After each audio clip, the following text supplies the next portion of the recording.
I think young people need opportunities to lead and to cultivate that gift.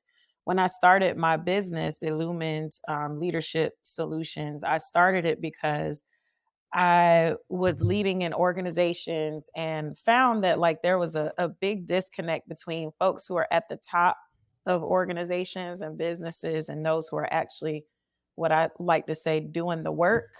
Um, and to me, leadership is not hierarchical. It's a culture. It can be a process of influence. And I think all of us essentially have the capacity and the ability to lead and to lead well. But I think we have to do it from a place of authenticity, a place of, being who we are. You're listening to Honey and Hustle, a video podcast that inspires the dreamers, creators, and hustlers to make a business from their passions. I'm Angela Hollowell, and I'm a visual storyteller based in Durham, North Carolina. I sit down with creative entrepreneurs, nonprofit founders, and small business owners as they share their stories, the lessons they've learned throughout their careers, and how they've worked to make a positive impact. Hey everyone, my name is Angela Hollowell and I'm your host here at Honey and Hustle. And today I am joined by Margaret Brunson, who is the founder of Illuminated to Lead. But to only say that she's the founder is definitely an understatement. She's an incredible speaker, entrepreneur, PhD, grad student, graduate, and now our incredible guest for today. So thank you so much for being here with me, Margaret. Yeah, thank you. I'm glad to be here with you. Yeah, so again, for people who are watching and who may not be familiar with all the incredible work that you're doing here in Durham and beyond in the Triangle, a lot of your work centers around cultivating leadership for entrepreneurs, cultivating leadership for students, and cultivating leaders in businesses. So, leaders in businesses range far beyond just whoever the founder of a company is, whoever the CEO is, whoever the manager is. A leader can be anyone. And so, talk to me a little bit about why you start really so young, talking about leadership with students and teaching that in an educational and academic environment, and why you felt like, when you started Illuminated to Lead, that, there are different facets of leadership that you felt were imperative to kind of talk about with different groups. Yeah. So, my leadership work started when I was young. I was always a leader, and for some people, they felt like I was bossy. That's kind of the label, especially girls. We get labeled bossy, but I'm grateful that I had parents who saw my leadership gifts and helped to cultivate those. When I was young. And so that's why I care a lot about cultivating leadership in all age groups. I think I think young people need opportunities to lead and to cultivate that gift. When I started my business, Illumined Leadership Solutions, I started it because I was leading in organizations and found that like there was a big disconnect between folks who are at the top of organizations and businesses and those who are actually what I like to say doing the work. Um, and to me, leadership is not hierarchical. It's a culture. It can be a process of influence. And I think all of us essentially have the capacity and the ability to lead and to lead well. But I think we have to do it from a place of authenticity, a place of, being who we are. And so to answer your question, my leadership work is very much connected to helping people uncover their unique gifts, their unique purpose, and then how do you actually live that out in the world? And to me, that's leadership. So when you are leading and living from a place of authenticity, whether or not you're leading other people, essentially you're leading yourself, and that's leadership. So I think it's important for all of us to tap into our leadership gifts and skills. Yeah, I think that's a beautiful way to put it. And it really kind of reminds me of a word that I want to get your take on when it comes to leadership. So I don't know if you've ever watched The Bear on Hulu or Succession on HBO, but one thing that gets used to describe people on those shows is green. Like Mm, there's this young chef who's fresh out. She has a lot of ideas. She's like, I'm ready to take this place to the next level. And he's like, I get it. I see your passion. I know you're smart. I'm sure you're right, but you're too green, right? It's like you also it's like it's one thing to have ideas and have vision, but it's another thing to execute them, given the reality of the circumstances that exist now. And I think that's part of the reason why I asked you about how being young plays into the equation. But in succession, the guy's older. He's like a middle-aged man, I guess you could say. So it's not necessarily like green is associated with age, but green can also be associated with experience, right? Mhm. So how do you kind of talk people through gaining meaningful leadership experience, even if they never see themselves at the head of a company, leading a movement, leading an organization, leading a team, that sort of thing?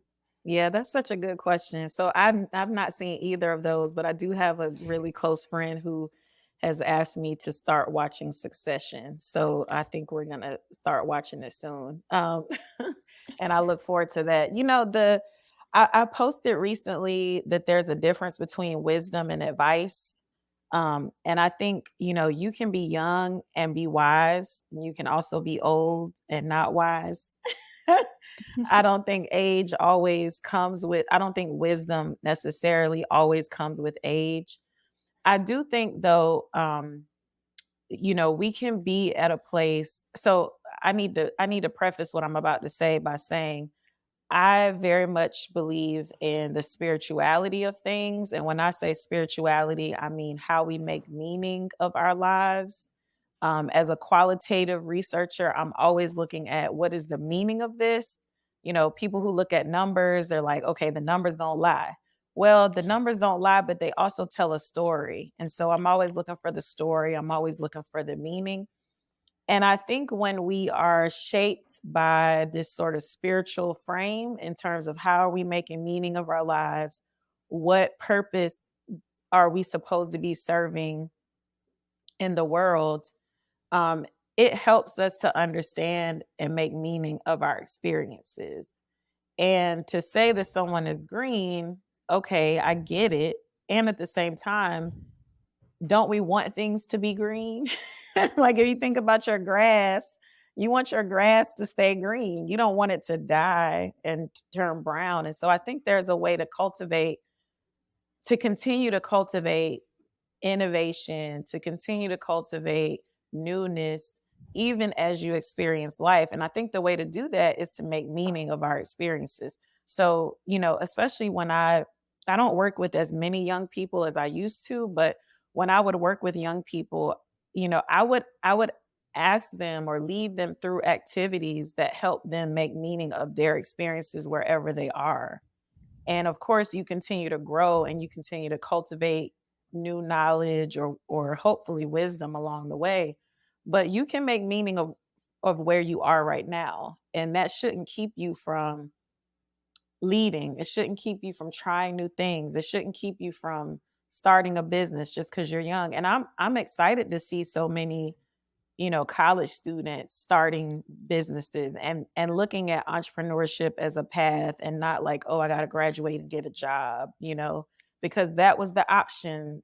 For most of us, that was the option. We didn't even think about starting a business because it seemed like you had to have done a whole bunch of things and work for someone else before you could start a business. So I guess I say all that to say, like, you know, wisdom wisdom is available to all of us.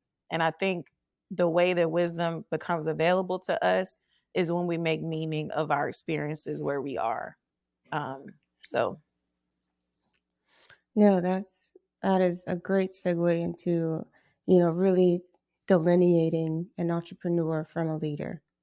We talked about this kind of before we got recording, but we were talking about, there's a difference between being an entrepreneur and a leader. Entrepreneurs can be leaders.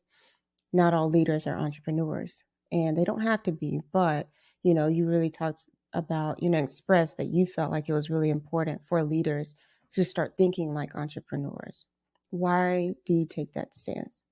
yeah, so I think for me, leadership, our models of leadership have always been, well, not always. Well, yeah, I think in the Western kind of American context, our models for leadership have always looked the same. You've got this person at the top, and they're responsible for all of these things that are happening within the organization. And, there is a lot of pressure that comes with the hierarchical perspective of leadership where everything relies on you to make decisions and to know what you're doing. Um, and I think it's easy to fall into a space when you're a leader, especially within an organization or a company, where you're just kind of maintaining the status quo. You're just making sure that the ship doesn't sink.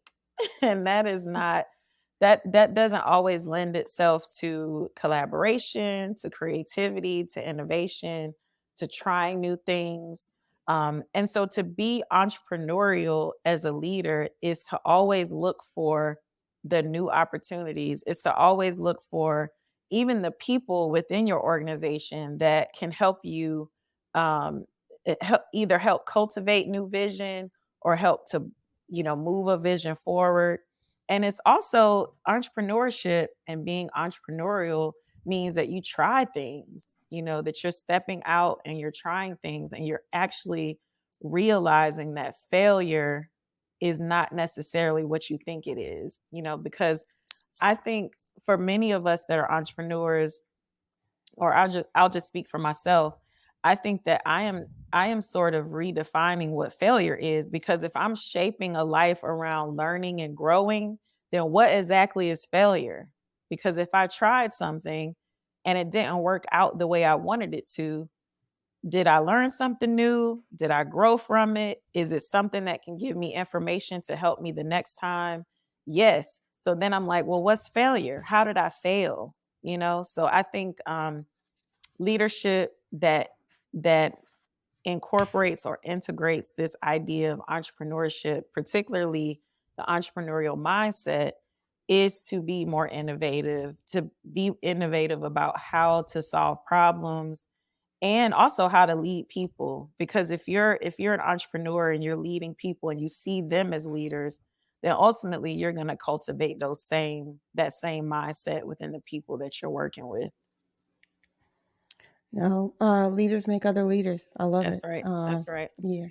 And hopefully good leaders make better leaders That's instead of just like, that's the hope. yeah. So pivoting just a little bit into some of the other work that you do surrounding speaking and doing workshops and coaching and things like that. You have an important event here in North Carolina coming up to speak in front of Leadership North Carolina. Talk to me a little bit about, how you structure, keynote speaking and really getting in front of this next wave of business leaders now here in North Carolina. Yeah. So interestingly, I'm the daughter of a pastor. My father is a clergy and was a full time pastor, my whole life. And then my mom is a counselor. And so I've always been drawn to public speaking. When I was young, it was something that would terrify me, but I did it anyway. And so, growing up in church in the South, you got to get up, make your little Easter speech. But since I've become, an adult, a professional, I really enjoy speaking. And so generally when I am asked to speak, it's because my work is in alignment with something that the organization wants to um some idea that the organization wants to move forward or put out there. And I think I'm also called upon to like be inspiring or to be an inspiration to folks, along with sort of this talking about these concepts that I teach on. So generally for my keynotes, I will combine that. I'll combine inspiration and information, because I do want people to think differently about some of the ways that we think about leadership. I want us to think differently about the culture and the time period that we're in as it relates to leadership and organizational culture and how we cultivate leadership culture. So, my my keynotes are generally that information, inspiration, a combination of the two. And I really enjoy it. It's something that I could probably do every day, um, because I like to talk. And I also like to talk when people can't talk back. They have to listen to me.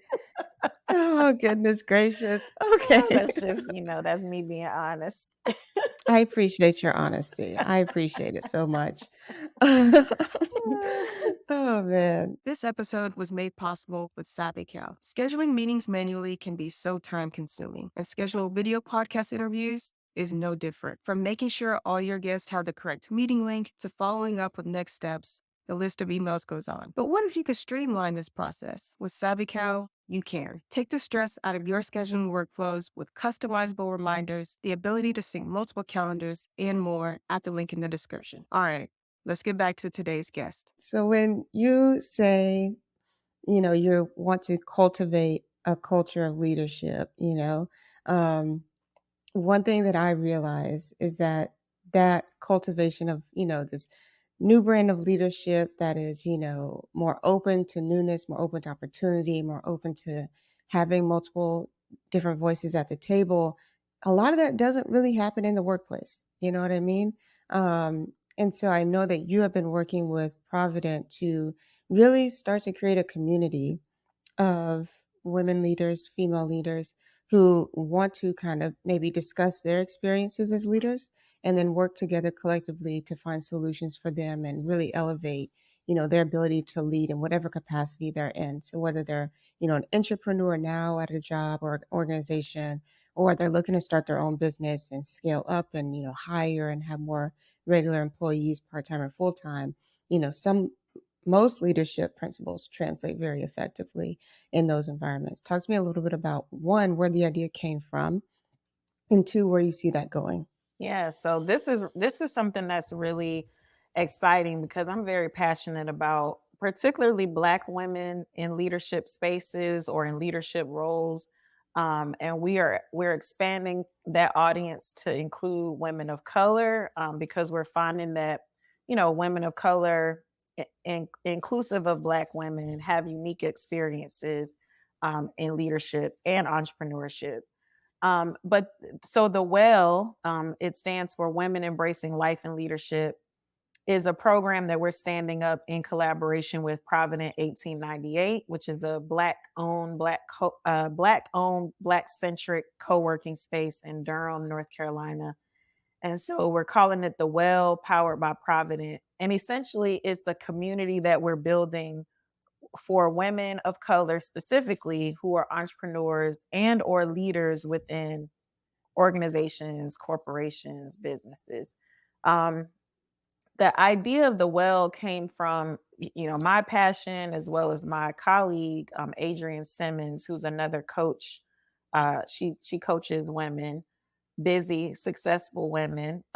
It came from our experiences as not only leaders but also coaches. And what we notice with our clients who are like high achieving, high performing, they are ambitious and they're also exhausted and burnt out and worn out, and they don't have the support that they need, within their organization, and they don't always know how to access help and support, you know, in their community, or maybe they don't have community. Um, and I think especially the entrepreneurial journey can be a lonely one. It can be one where people don't always understand what you're going through. And I think it's similar when you find yourself, um, in a space of leadership at particular levels. And so, what we hope to do, or what we're doing, is building community through monthly connection events. We're also offering women who want to join the community, we're offering them a deeply discounted membership at Provident for co-working and to just also be in the space with each other. And then eventually we will start a coaching cohort. So it will be a group coaching cohort as well as, some individual coaching. And the goal there is to help women develop practices, sustainable practices for wellness. I believe that we can lead well, and when I say lead well, not only effectively, but also lead from a place of wellness. That's very important to me. And so oftentimes people need tools. We need tools in order to live well and lead well. And that's what we're hoping to do through the well. We've gotten a lot of support from Provident to move this forward. And my hope is also that we will begin to get support from these companies who say they want to help their leaders and they want to do things, that will support especially Black women being well. We've got lots of data that shows it's worth their while to invest in programs like this, and not just giving people no shade to to employee assistance programs, but that's not always all that people need. People need access to other therapeutic modalities. People need access to community. And so it takes resources, and a lot of these companies have the resources, and they need to invest it in their leaders. So that's our hope as well, is to keep pushing this out so that we can get support for this ongoing. I have a question that is possibly controversial, but I'm going to ask it I anyway. like it. Let's go. Um, So, around May, June 2020, we saw this uprising in companies and organizations who are really like, okay, we recognize that we are not, even though we may not be causing the problem, we're definitely not being a part of the solution.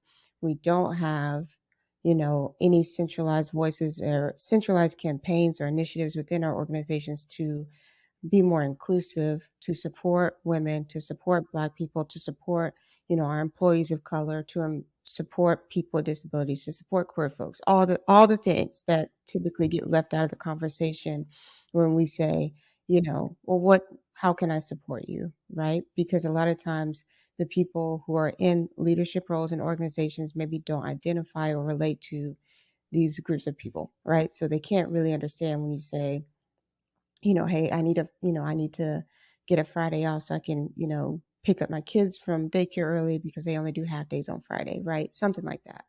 And I think, in addition to workplace, investments and maybe DEI officers or speakers like yourself who can come in and speak to, maybe more inclusive leadership styles, you know, that investment has waned dramatically since then. It was like we had this great bump, we had this great maybe 6 months to a year, and then it kind of, those investments started to get less and Mhm. less, and really long-term change just did not happen by and Yep. large.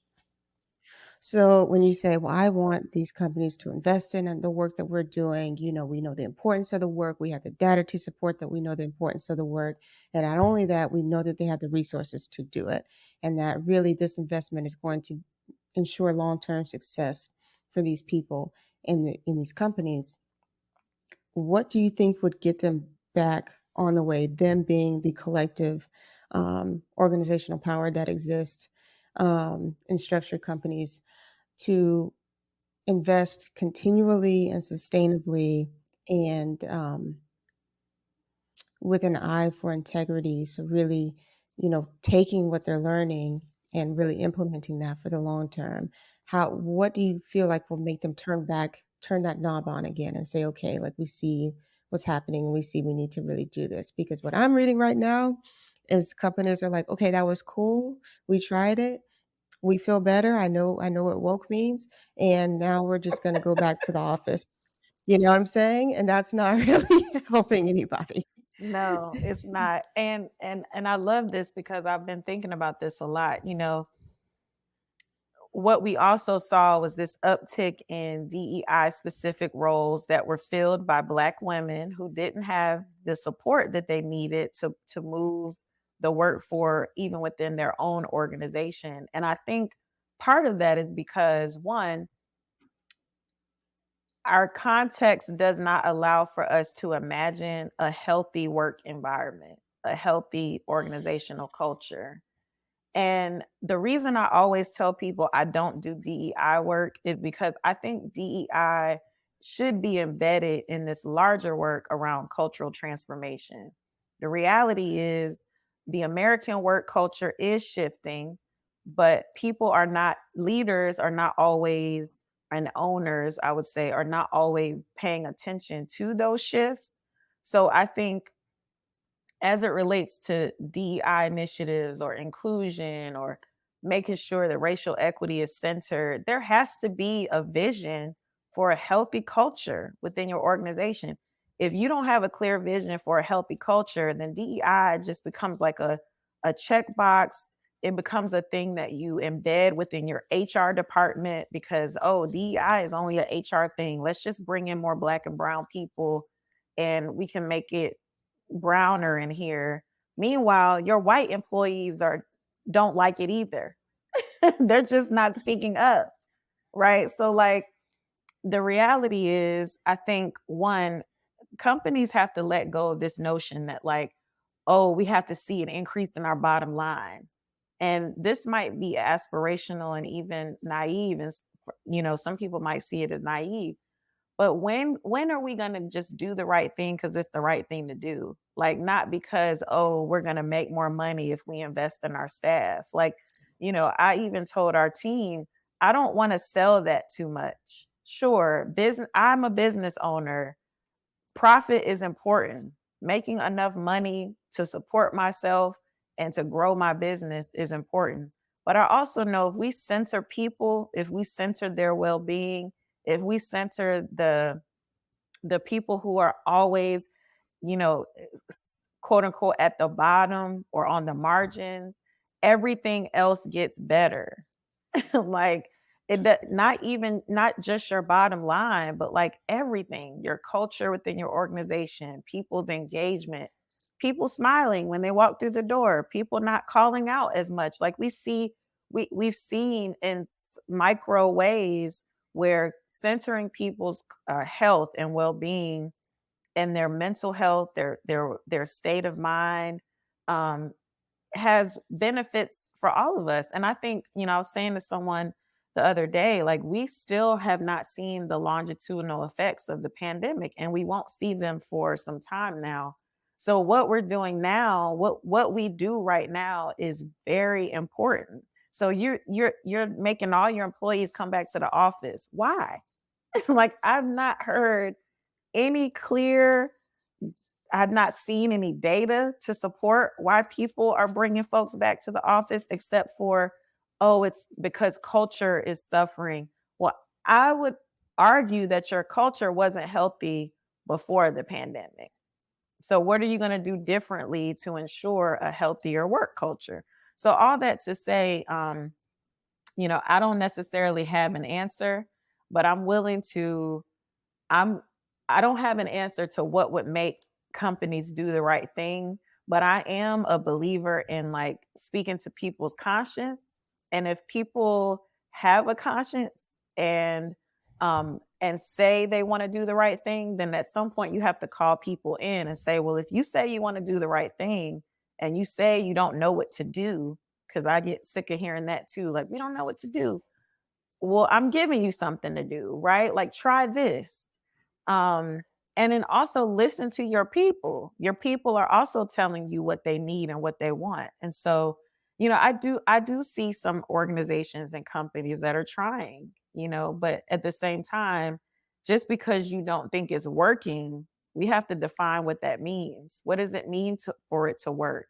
The other reality is, something that I tell organizations when I coach with their when I coach their teams or coach their leaders, I will say, it's a possibility that this person might leave because after working with me and they realize, oh, I'm not where I'm supposed to be, I need to go somewhere else. You need to be okay with that. I don't like promising organizations that, oh, this person needs to stay for 2 years because we're paying for their coaching. I don't like that because actually if you have a miserable person in your organization, that's actually a risk to you. So why not be open to releasing them to do what they're supposed to do so that you can make space for someone who actually wants to be there? Again, I just have a very different perspective about what all of this is and what it Yeah. all means. And to me, it's about centering humanity above anything else. And I think when we're able to do that, we'll actually be more abundant, not just in financial resources, but in other ways Mm. as well. I agree with everything you're saying. I just, again, just from my perspective, what I'm seeing on the ground and what I'm hearing from other people, it's like that is just not the focus, you know? It's like, we're centering workplace development. So if I'm investing in you to take this coaching from Dr. Margaret Brunson, I expect that to reflect in, an enhancement in your skill set and your ability to contribute to our organizational success.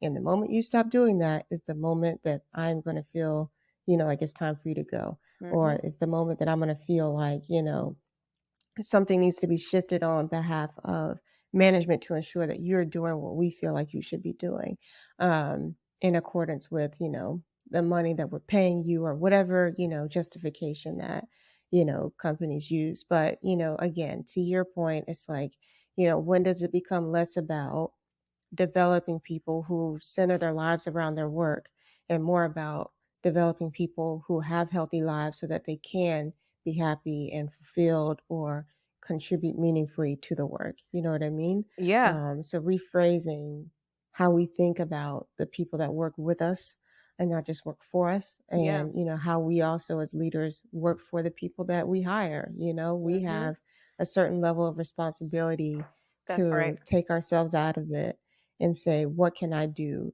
to make this a healthy and welcoming place for people to work? Yeah, I will say just in quick response to that, the hope that I have really is because of Gen Z, and how they're showing up, in the workplace. And, we can say what we want about Gen Z, but they are like not for any of it. And I think they are going to be the generation that continues to push and demand for their humanity to be seen and to not be seen as a dollar amount. I tell people all the time, you're not paying for people's time.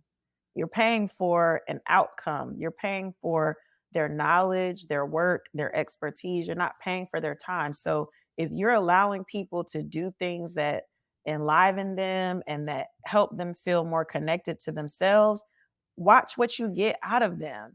And I think it isn't necessarily about throwing away this idea of productivity and that people need to do their work. It's to say, what are we centering? If we're centering people's wellness and humanity, like watch what happens. And that's a scarcity mentality to feel like, oh, if I'm not getting my dollars worth, if I'm not getting a return on my investment, this is a waste of my money. It's not. It's actually like, what are you centering? If you're centering and believing in abundance, then you know that nothing is wasted. So Gen Z gives me a lot of hope in that regard. Now, some other things I don't know, but this topic, yes, I like the way they're showing up. They're not for it at all. Just in the defense of millennials, I do just want to say I feel like we walk so they could run. You know what I mean? Absolutely. Because we were like the generation that got disenfranchised so quickly. Like right out of Hmm. college, we thought we were going to be making, you know, definitely enough to have a good quality of life They and be able to lied pay to us. bills. We were lied to. Bamboozled. We were hoodwinked. It was all Yes. just a scam. We were like, hold up, this is what organizations are paying for Yeah. a bachelor's? This and me, I'm like, this is what people are paying for a master's degree? Hmm. Yeah. You mean I spent all this time for this amount of money? Hmm. So like, and this is how much my rent costs? Like something is not Hmm. adding up. And I think even now for Gen Z, when you talk about, oh, I love seeing college students that are starting businesses, they're like, okay, if I invest an equal amount of time as I did in college as I did into a business, where could I be? Hmm. And I think that is now the conversation that people are having. Hmm. I think what's popular is for people to say, well, these TikTokers, they're like, the OG Facebook, group people that are like, oh, if I get somebody to like my page on ending world hunger, then, I think that's going to fix it. That doesn't necessarily make you a leader. Hmm. And, or at least that was the critique of like maybe my generation and the generation above us. It's like we would start these Facebook groups or Facebook pages and get people to like and comment and engage, but it wouldn't necessarily equate to change in the real world. And I That's think right. that's how people look at this generation that's like in love with TikTok. They're like, okay, you make a little TikTok video, maybe it goes viral about, some politician, but at the end of the day, the policy doesn't change, right? So Hmm. like they're not taking the organizational power of this generation seriously, Hmm. right? Because yeah, that video may not go off, but that doesn't mean they can't get 100 people in the streets tomorrow That's right. on these on your front doorstep, like, That's right. And I would say the increase in awareness from that also generates some accountability. So now, politicians or policymakers, they can't hide because you're going to get called out. So, I think change is incremental. I think we're in a season of transformation, which means we have to go through like these incremental changes in order to see this larger transformation. And I do think it's making a difference because I was born in 1980, so I'm right in the middle of X and at the beginning of millennial, and they call us the Zennials. And I think that watching how things unfold in real time is very different than you getting news like 2 days later. Like we actually see things happening in real time. Now, there's a lot of probably negative consequences of that on our mental health because we're inundated with images, but at the same time, what's going on in your community as it's happening. And I think there's a level of accountability that happens as a result of that. So I'm going to hold on to hope that, it's not just about them being cute on TikTok. It really is something that's creating a different level of accountability. And this is be the last question that I ask because I think that is, just like a beautiful way to frame the conversation around our relationship with, social media and our ability to create change in the real world is really what it comes down to is not only holding yourself accountable as the poster or as an advocate or as someone who's vocal about an issue, um, but also to translate that into meaningful leadership and meaningful change means one, acting on that in the real world and not just putting it on social media. Hmm. And then also holding the people around you accountable for, doing the things that, you know to be right and that you know to be true and to be done in a sense of integrity. So when you are, and accountability is probably the least fun thing about being a leader, right? Especially a business leader, because it also means again standing by those choices, standing by investments that you've made, standing by statements that you've made, even when maybe they don't age well or it doesn't feel good. How do you talk leaders of any in any sector in any industry through you know dealing with accountability the right way? Yeah.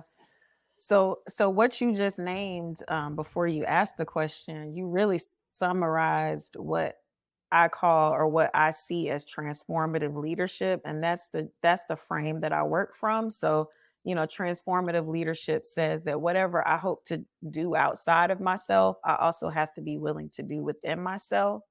And when I work with people, that is the frame I work from. So I'm working with people who are high achievers. They want to do good things in the world. They want to make an impact. And then there's also this question of, well, what are you willing to transform within yourself in order to do that? And ultimately, I think accountability becomes the pathway to like doing things in the world, making an impact in the world while also transforming within yourself. And accountability looks like telling on yourself. I say this all the time. Like I tell on myself, because I we are human, and this is a whole other topic, but I hate cancel culture because it actually means that we don't believe people can be transformed. But what we're asking for really is accountability.